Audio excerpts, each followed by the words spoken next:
Hey again, everybody. Pastor Jason here with the Bartlett United Methodist Church. Once upon a time, there was a mechanic, and this mechanic had a dog named Mace. Now, Mace was a good dog, but he had this strange habit of eating all of the grass in the yard, so the mechanic had to keep Mace inside the house. Well, after a while of Mace being cooped up in the house, the grass in the mechanic's yard grew to be very, very tall. One day, this mechanic was working on a car in his backyard, and he dropped his favorite wrench in this tall grass.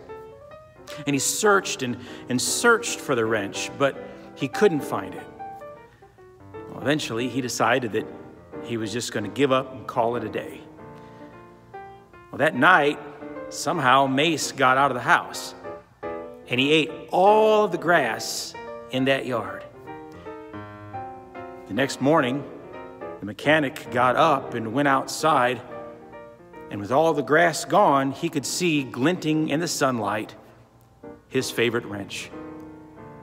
At which point he turned his eyes heavenward and proclaimed, "O grazing Mace, how sweet the hound that saved a wrench for me."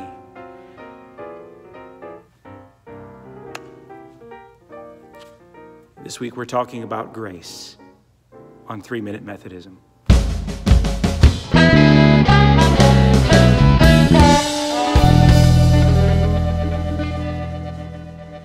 Grace.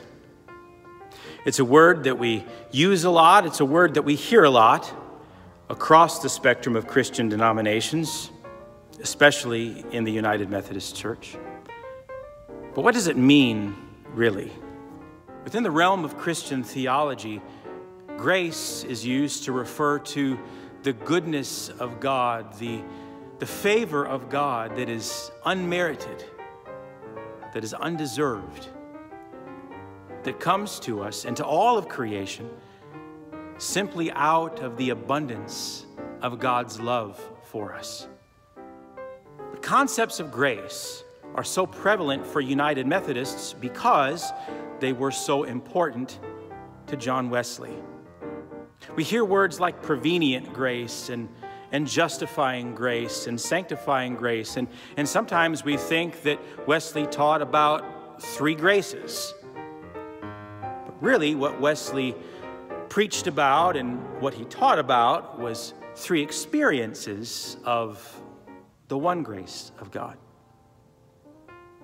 When Wesley spoke of prevenient grace, he meant that experience of grace that goes before us, that comes to us before we even have an inclination toward God or a realization of who God is or of our need for God.